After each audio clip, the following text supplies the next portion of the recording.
Hello, this is Kyrasis, and in this Blood Death Knight analysis video, we are going to look at dungeon routing. Unlike a lot of my other videos, this video is not specifically focused on Blood Death Knights, but is instead focused on a more general tanking skill set. While nothing forces tanks to be the role that creates routes in dungeons, for better or worse, the tank is often given this responsibility. In total, we'll be talking about an overview of routing, what makes routes time efficient, how we can think about the risks associated with routes, some specific polling techniques, and how your group composition can affect your routing. At a high level, routes are dealing with a trade-off between time efficiency and the risk of failure, where the risk of failure exponentially gets worse the more time efficient we make a route. As such, the cost of route improvements is very low when we begin with a very simple route. But it can be very risky to make an already highly efficient route even faster than it already is. Furthermore, group factors are going to change both the time efficiency and failure rate of any given route you create. Also, you really want to be using Mythic Dungeon Tools add-on if you aren't already. It makes designing and communicating routes a lot easier to do. Before going into more detail, one concept I want to highlight is that an overall route is really a combination of every pole in the instance, and for the majority of routing decisions, it usually benefits us to be looking at things on a pole-by-pole basis. Taken as a whole, you'll often find that the best way to either reduce risk of failure or improve time efficiency for any given route is by focusing on the safest or most dangerous poles in your route. More often than not, the most dangerous pulls provide an opportunity to reduce the risk of failure with minimal time efficiency losses, while the safe pulls provide opportunities to increase time efficiency with a minimal increase in risk of failure. Now that we're done with the routing overview, we'll talk about what makes a route time efficient. Time efficiency mostly comes from two things. First, the main reason we are killing trash mobs in the first place is because we need a certain amount of trash count, or trash percentage, to complete a dungeon. So, the more count an enemy gives relative to the amount of health it has, the more efficient our group's damage will be at acquiring dungeon count. While it doesn't tell the full story, this ratio gives a good general idea of how efficient it is to kill certain enemy types. Second, if a pull has multiple targets, then our group will be able to do more damage, which means that we will be getting more dungeon count in the same amount of time. I'm also going to highlight three secondary factors that you should try to be aware of when making routing decisions. First, any extra travel time involved in your route is obviously a time loss, so excessive backtracking can be problematic. Second, any time spent setting up a pull is also wasted time that can reduce the efficiency of that pull. Third, if a pull requires excessive movement or line of sighting of mechanics to successfully pull off, it can lower your group's damage output from what it would normally be and make a pull less time efficient than it looks on paper. Here's an example of what the relative health totals look like for each enemy in Halls of Atonement, as well as the relative trash count to health ratios for each of these enemies. While there are a few interesting things to note here, such as how much more health Shards of Halkias have compared to everything else that you can pull them with, and how inefficient Loyal Stoneborns are to kill, I wanted to highlight one trend in particular that you will commonly see in a lot of dungeons. In general, lower health units, such as Toiling Groundskeepers and Stone Fiend Ankle Biters, tend to have worse count to health ratios than higher health units. But this doesn't automatically mean that they are worse to pull than other units, because a single Toiling Groundskeeper is going to add much less risk to a pull than any higher health unit. So, in order to add the same amount of risk to a pull as a higher health enemy, we may need to add two or more Toiling Groundskeepers. This means that we are often able to pull low health enemies in larger numbers, so they allow us to increase our group's overall damage, even if that damage, point for point, isn't providing as much count as damage done to other enemies.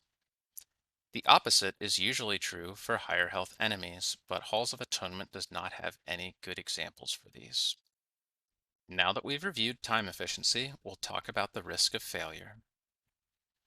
In short, the main risk of failure we are concerned about is the risk of player deaths, whether this means a full group wipe or just one-off deaths. Both can drastically slow down a dungeon. To list off a few potential causes of death, tanks can die to burst damage, another group member could die to burst damage, a healer may be unable to keep up with consistent damage intake, or the healer could run out of mana. I'm sure there are other ways this can be broken down, but the exact breakdown isn't too important for this particular discussion. While these causes of death aren't completely independent, they are independent enough that we can often think of them as separate risks. Also, healers running out of mana should be pretty rare, so we usually aren't too concerned with that cause in particular. As such, when we are looking at any individual pull, the total risk of failure is a combination of all of the independent risks. This is very similar to how the overall route risk is made up of risk from each individual pull, and the implications are also very similar. If you are looking to make a pull less dangerous, with routing changes, you should focus on reducing the most limiting risk, while the best way to make a pull more efficient is by taking on more risk in an area where you aren't currently being challenged. In Shadowlands dungeons, this dynamic is usually seen between trash mobs that almost exclusively threaten group members and trash mobs that almost exclusively threaten the tank.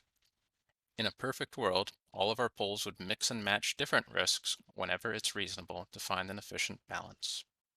Another factor to consider is that some enemy types use interruptible or dispellable abilities, and they provide a different dynamic than most other enemies, since there is a hard limit on how much our group is able to interrupt, crowd control, and spell different mechanics. This is not only influenced by what our group composition is, but is also influenced by how efficiently our group members are using their own abilities. So, the first caster type we add to a pull may not do much damage at all, because we can completely shut it down with every ability in the group's arsenal. But, past a certain point, we don't have any countermeasures left to mitigate casters, and they become extremely dangerous. A good example of this are depraved obliterators in Halls of Atonement that do next to no melee damage, but they chain cast a hard-hitting bolt at the tank, as well as periodically putting a potentially lethal dispellable curse on other party members. A single depraved obliterator is a complete pushover, but pulling four of them in the same pull could easily kill the entire group. Next, powerful cooldowns can significantly lower the risk of any given pull, though these cooldowns aren't usually available for every pull. The big cooldowns you'll want to keep an eye on, regardless of your group composition, is Bloodlust, which almost every group has access to in one form or another. Additionally, Guardian Druids, Balanced Druids, and Holy Paladins all have large cooldowns where they'll be especially strong with them active, so that may be something to keep in mind when you are creating routes, as long as you are being reasonable about it. Also, you ideally want to fit in as many uses of these abilities as possible into a run, especially when talking about Bloodlust. So try to make sure that you are using these cooldowns as much as reasonably possible in a given dungeon unless you have a good reason not to. An easy way to cash in on valuable cooldowns is by doing a first pull that is more aggressive than usual, since that's the one time in a dungeon that you will know that all cooldowns are available for use. Now that we've gone over concepts related to risk, we are going to talk about some useful pull techniques. The first and most common pull technique is the chain pull, which, on a basic level, is pulling in additional enemies before you've completely killed the previous pack. Generally, this is mostly done for two reasons. First, one or more enemies in your starting pull may have so much more health than everything else that they are going to significantly outlive every other enemy in that pull. And since the remaining high health enemies might not be too risky on their own, it may be more efficient to pull in some additional enemies that are going to die around the same time as the initial high health enemy. A good example of this are shards of Halkias in Halls of Atonement, which have significantly more health than other nearby trash mobs. So, as the other medium health units in the pull begin to die, it may be efficient to pull in a group of 4 groundskeepers. The overall pull time doesn't change much, but you are able to get more dungeon count without much extra risk. Second, we may wish to chain pull because a certain mob type is too dangerous to pull in large numbers. So we may use crowd control to limit their number while pulling more of other enemies. A good example of this are research scribes in Sanguine Depths, who begin killing non-tanks with burst damage if you pull too many of them at once. So, you may wish to crowd control the scribes so you can add in other enemies that mainly target the tank, only bringing in the crowd controlled scribes as scribes in the original poll begin to die off. In any case, the question you should always be asking yourself is, what is stopping you from pulling more? Another useful technique is pack splitting, where you pull part of a pack into one pull and the remainder into a different one. This increases the amount of options you have for creating pulls in a dungeon, but requires you to use crowd control or to pull packs in certain ways so that you don't aggro the whole pack at once. Many trash packs in Shadowlands are not directly linked, so if you aggro an enemy to the outside of the pack, you may only pull a portion of that pack instead of the entire thing. Though, if you need to use crowd control, the downside of doing a pull like this is that you won't break combat between the two pulls. Plaguefall has two good examples of pack splitting. The first example is crowd controlling a patrolling Plaguebinder, so you can pull the congealed slime that follows him with a pack of Rotmarrow slimes before pulling the Plaguebinder in a pack by the stairs. The congealed slime has a damage reduction aura that affects all targets but other oozes, so it's a lot more efficient to kill him with a pack of oozes than it is to kill him with other enemy types around. And, since there's not an effective way to damage the Plaguebinder while the congealed slime is nearby, it's a lot more efficient to kill him with another pack. The second example is normally a very easy pull after the second boss in Plaguefall that consists of a slime tentacle and a few extra units, before doing a larger pack on a small island. However, if you use a ranged attack on the gushing slime on the center island, only the gushing slime and a defender of many eyes from the center island will pull, which arguably creates a less risky and more time efficient combination of pulls than what you'd normally get without splitting off those units. Additionally, there's no reason why we can't treat dungeon bosses the same way as we treat other trash pulls. Everything we've talked about also applies to them, the main difference being that boss mechanics are usually a lot more rigid than trash mechanics, so, depending on the boss or trash involved, it may or may not be a good idea.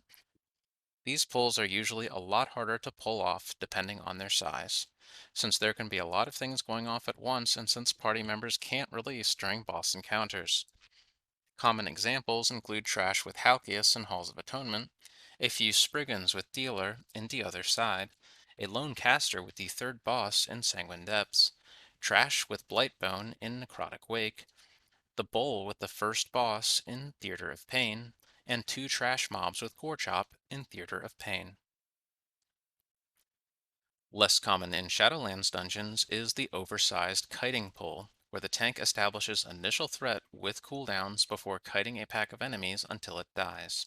The advantage of this pull is that it lets you pull much larger than you'd otherwise be able to, but the downsides are that you lose a lot of potential damage while kiting.